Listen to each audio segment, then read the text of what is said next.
مشرق وسطی ایک بار پھر عالمی بحران کے دہانے پر کھڑا ہے۔ ایران کا ایک اعلان، سمندر میں بڑھتی ہوئی کشیدگی اور عالمی طاقتوں کی بساط پر ایک نئی چال، ان سب نے پوری دنیا کی توجہ اس خطے پر مرکوز کر دی ہے۔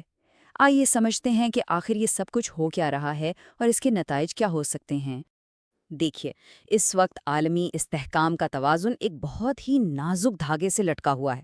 ایسا لگتا ہے کہ مشرق وسطی میں ایک چھوٹی سی چنگاری بھی ایک ایسی آگ بھڑکا سکتی ہے جو پوری دنیا کو اپنی لپیٹ میں لے لے۔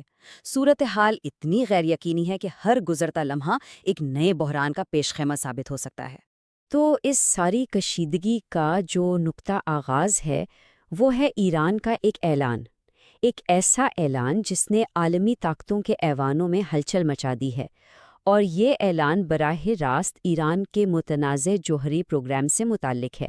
ایک ایسا معاملہ جو، جیسا کہ ہم سب جانتے ہیں، کئی دہائیوں سے عالمی سلامتی کے لیے ایک بہت ہی حساس موضوع رہا ہے۔ اچھا، اب یہ یورینیم کی افزودگی ہے کیا؟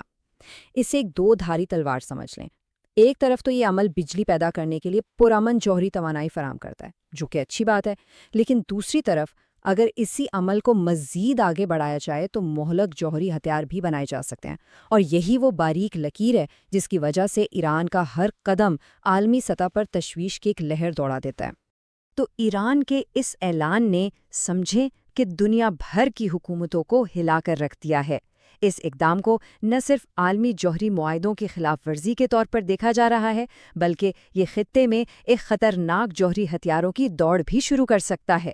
اب بڑا سوال یہ ہے کہ دنیا اس کا جواب کیسے دے گی؟ یہ سفارتی کشمکش اب صرف بند کمروں تک محدود نہیں رہی۔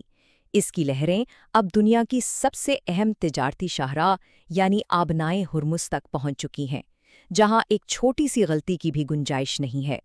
ایران کی طرف سے آبنائے ہرمز کو بند کرنے کی دھمکی کوئی معمولی بیان نہیں ہے۔ یہ عالمی معیشت کے لیے ایک براہ راست چیلنج ہے۔ یہ وہ شہ رگ ہے جہاں سے دنیا کی توانائی کا ایک بہت بڑا حصہ گزرتا ہے۔ اسے بند کرنے کا مطلب عالمی تجارت کا گلا گھونٹنے کے مترادف ہے۔ تو سوال یہ پیدا ہوتا ہے کہ اگر یہ اہم تجارتی راستہ واقعی بند ہو جائے تو کیا ہوگا؟ اس کے اثرات صرف خطے تک محدود نہیں رہیں گے بلکہ پوری دنیا پر پڑیں گے۔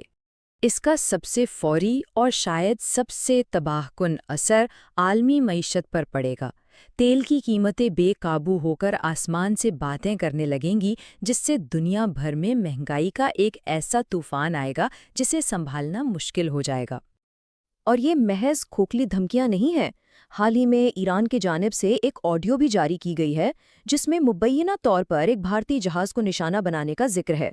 یہ اس بات کا ثبوت ہے کہ اب باتیں عمل میں بدل رہی ہیں اور سمندر میں کشیدگی خطرناک حد تک بڑھ چکی ہے۔ لیکن جب جنگ کے بادل منڈلا رہے ہوں تو کیا امن کا کوئی راستہ بھی باقی ہے؟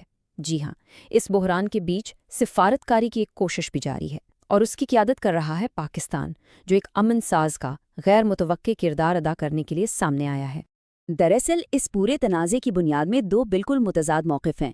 ایک طرف امریکہ ہے جو اقتصادی پابندیوں کے ذریعے ایران کے جوہری پروگرام کو روکنا چاہتا ہے، جبکہ دوسری طرف ایران ہے جو اپنے دفاع اور جوہری سرگرمیوں کو جاری رکھنے پر بضد ہے اور کسی بھی دباؤ کا جواب کارروائی سے دینے کی دھمکی دے رہا ہے۔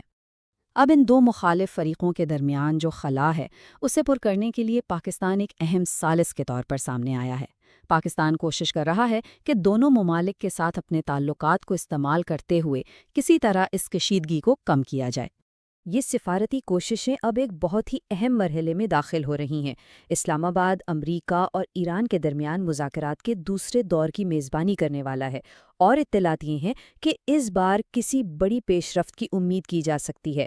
یہ وہ امید کی کرن ہے جس پر اس وقت پوری دنیا کی نظریں لگی ہوئی ہیں۔ لیکن یہ عالمی بساط اتنی سادہ بھی نہیں ہے۔ امریکہ، ایران اور پاکستان کے علاوہ بھی ایک ایسا کھلاڑی ہے جس کے اشارے اس پورے کھیل کا رخ بدل سکتے ہیں، اور یہ اس کہانی میں ایک غیر متوقع موڑ ہے۔ جی، اس پوری مساوات میں ایک غیر متوقع عنصر شامل ہو گیا ہے، اور وہ ہیں سابق امریکی صدر ڈونلڈ ٹرمپ۔ ان کی طرف سے آنے والے اشارے جو موجودہ امریکی پالیسی سے بالکل مختلف ہو سکتے ہیں، خطے کی سیاست میں ایک نیا بھونچال لا سکتے ہیں اور مذاکرات کی پوری میز ہی الٹ سکتے ہیں۔ تو صورتحال یہ ہے کہ ایک طرف پاکستان امن کے لیے راستہ ہموار کرنے کی کوشش کر رہا ہے، لیکن دوسری طرف ڈونلڈ ٹرمپ جیسے غیر متوقع عوامل اور خطے کی پیچیدہ سیاست اس راہ میں رکاوٹیں کھڑی کر رہی ہیں۔ اسی لیے ان تمام کوششوں کے باوجود حتمی نتیجہ کیا ہوگا، یہ ابھی تک غیر یقینی ہے۔ اس پوری صورتحال کو دیکھتے ہوئے سب سے بڑا سوال یہی پیدا ہوتا ہے کہ کیا سفارتکاری اور مذاکرات کی یہ کوششیں واقعی ایک بڑے اور تباہ کن تنازع کو روکنے میں کامیاب ہو پائیں گی؟ اس کا جواب تو آنے والا وقت ہی دے گا۔